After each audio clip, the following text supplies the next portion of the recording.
Now I invite Margot to come forward to light the chalice and lead us in the affirmation of covenant, which is in your order of service.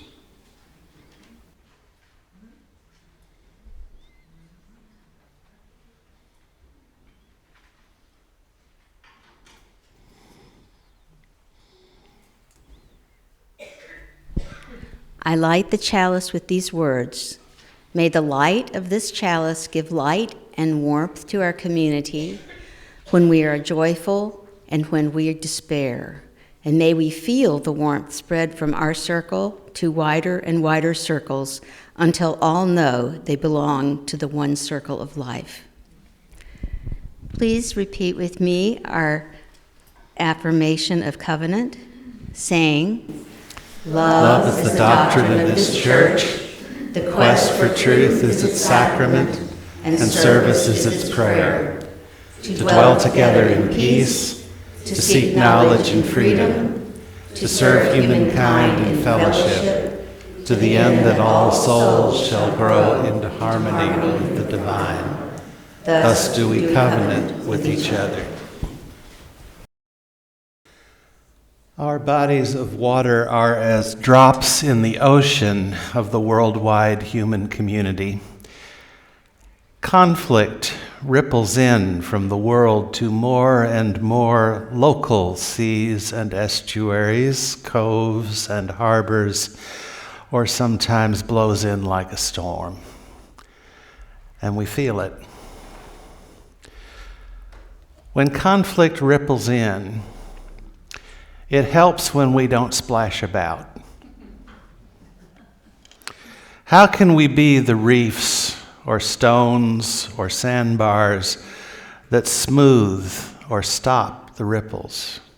How can we engage conflict in a manner that calms things down and at the global level works to preserve peace?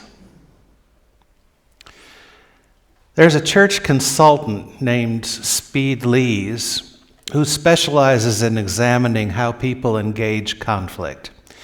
He says that there are 6 ways people approach conflict, any of which might be appropriate in some time or circumstance. The differences between them have to do with a level of trust and a level of investment in the outcome. There's also a difference in your relationship to the conflict. In 3 of them, it seems to me, there's an implicit understanding that the conflict is the other person's problem. And in the other 3, there's an implicit understanding that the problem is shared. The first 3, the ones I think hold the conflict to be the other person's problem, he calls coercing, persuading, and supporting. Coercing sounds bad, but parents coerce children all the time. You can have the chocolate Santa or the candy cane. Which do you choose? The limited choice is the coercion. And that's appropriate because children don't have the big picture, in this case about their diet, and aren't able to judge. But as they grow up, they grow a bigger picture and better judgment, and coercion is less and less appropriate. Or not. Alcoholics need a recovery program, and recovery programs coerce a discipline, such as 12 steps, in order to compensate for insufficient self-discipline. Recovering alcoholics are very frank about this. I remember a conversation many years ago with a member of another church I served. He began by saying that from time to time he would like to use me as a sounding board, to tell me what he was thinking about a situation in his life, and to ask me if it made sense. Because, he said, I can't trust my thought processes. My thought processes led me again and again into alcoholic behaviors. So he was willingly submitting to the coercion of this discipline and asking me to be the agent of that coercion. Because he accepted his limitations and knew the coercion was appropriate. We collaborated in this exercise many times, but I, as the agent of coercion, was not dealing with a shared problem. If there was something wrong with his thinking, he owned that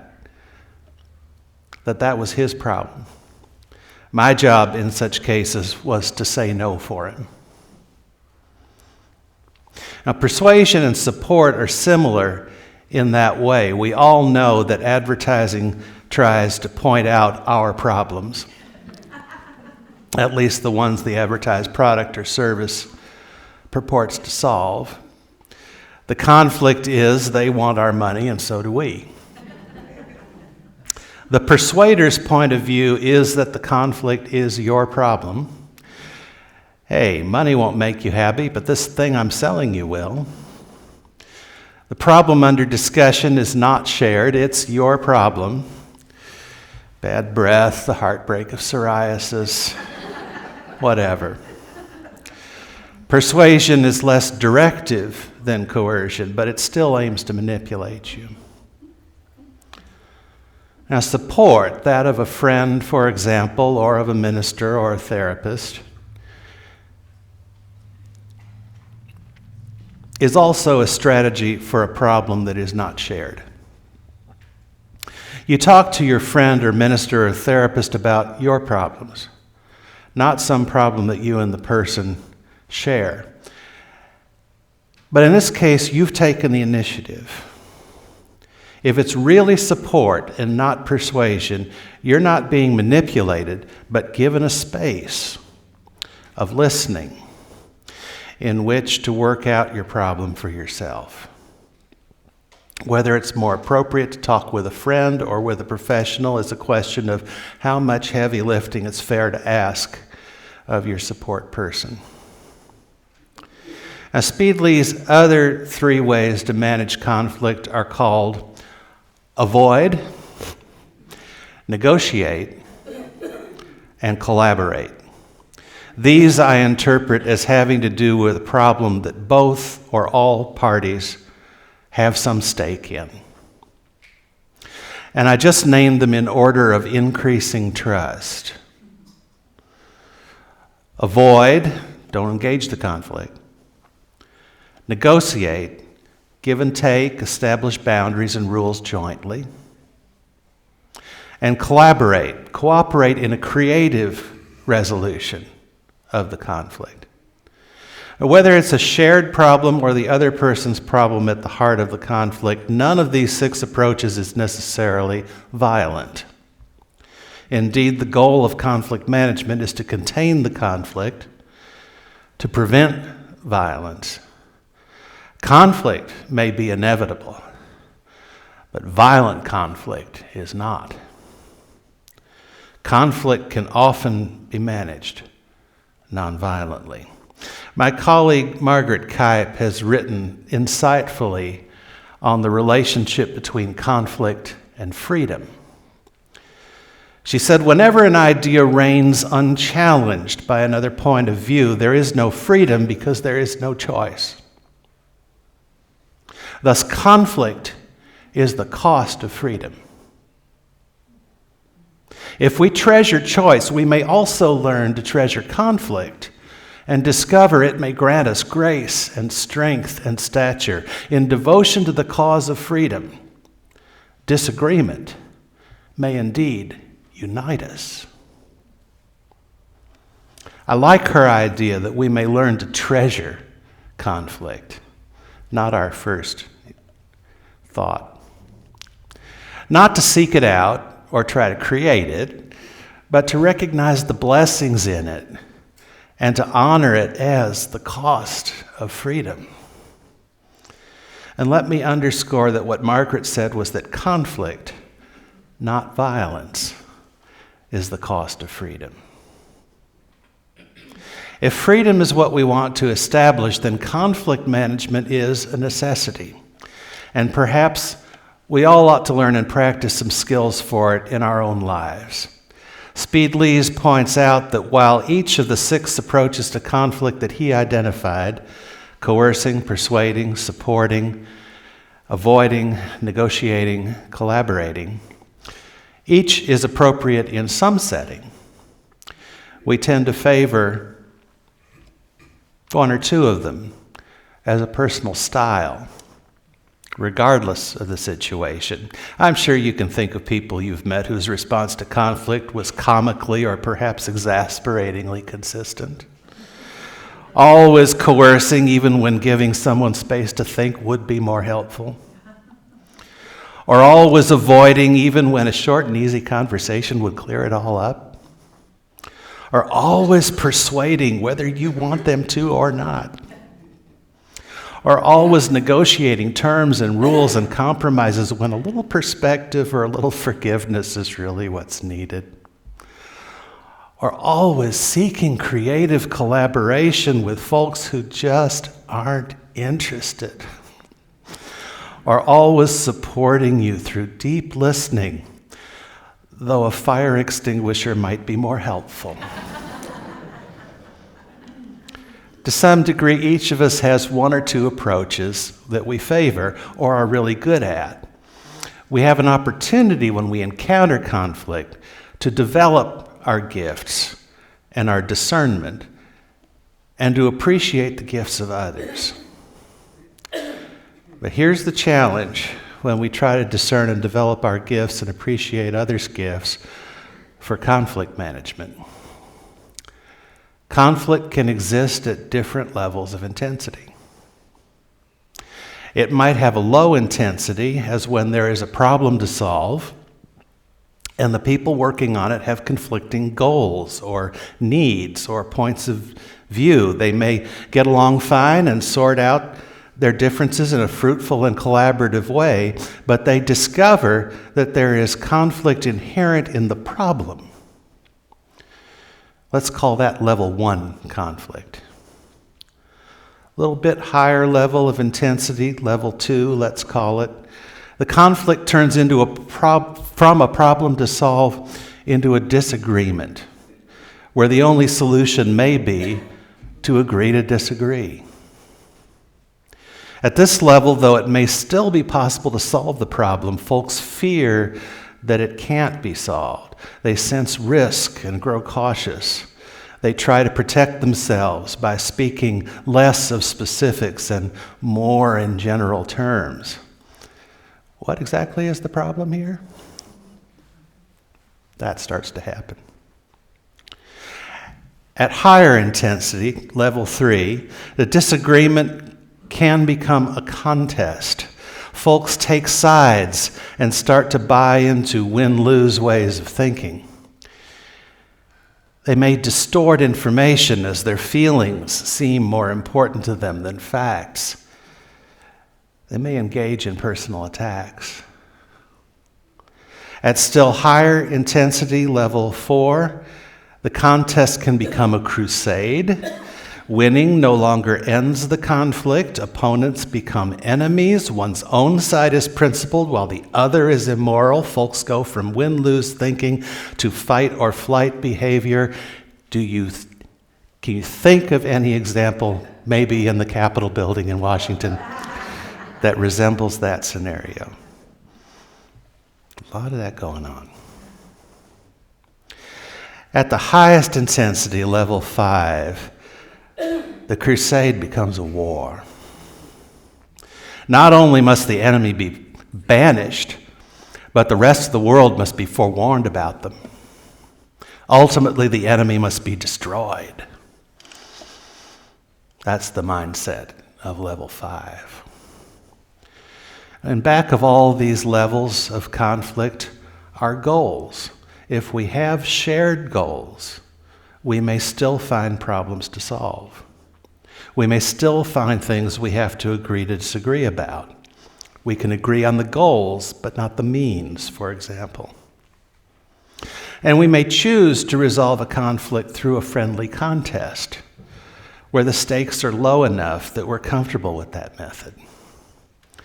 But where a crusade or a war breaks out, it means we've seriously lost touch with our shared goals, even our shared humanity. Conflict at those levels might be beyond our ability to resolve or manage. Before we get to that point, while we're still just agreeing to disagree, or when we feel ourselves moving toward a contest, it's a good idea to consider what's at stake. To remind ourselves not only of our shared goals, but of our shared values. Another feature of conflict is attachment. For example, there's been a lot of study of what's called identity-based conflict. Identity-based conflicts are cases where we have the sense that if the conflict isn't resolved or managed in a certain way, then we're not us anymore. In some way, the stakes are our existence as we know it, or at least our integrity. The values involved are ones that we feel define us. That makes conflict feel intractable, impossible to resolve. We start to give up before we try to manage it. Because that kind of attachment, if I compromise about this, I won't be me. That makes us stop listening to each other. So it's best not to define ourselves by what side we take in a conflict. We might take a side, but we should remember that there's more to us and our opponent than that.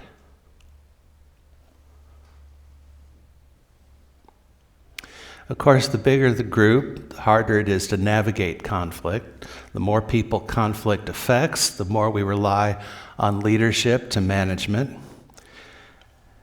And here's the thing about that. Leaders do a better job and step up more often when more people in the group are better at managing conflict. That's heavy lifting to try and do without the community. The world's hope for peace rests upon the capacity of all people to understand and manage conflict well, especially when we find it difficult. When we practice recognizing different levels of conflict that we encounter in our own lives, recognizing on sight the difference between a problem to solve and a disagreement and a win or lose contest, and a fight or flight crusade, and an all-out destructive war. When we learn ways to lessen the intensity of the conflict we are in, and notice what we're attached to, what values define us, then when we do that, we are doing the work of world peace. Because the work of world peace rests on the work of inner peace and interpersonal peace and communal peace and civic peace and regional and national peace. Here's another of Jennifer Gresham's poems titled Phosphorescence. In the middle of the Indian Ocean, blue-green algae amasses in glowing colonies, large enough to make you nervous. Their phosphorescence not the cryptic language you assume, but simply the emission of some earlier light, the way a compliment can make you become that person described. Why the memory of kindness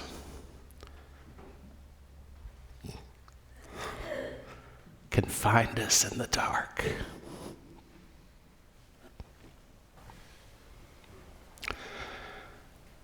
May the glow of such inner peace as each of us attains help the world find peaceful conflict and kindness in the dark. Amen. I invite our chalice lighter back up to extinguish the chalice. Please join in saying our closing words, which are in the order of service.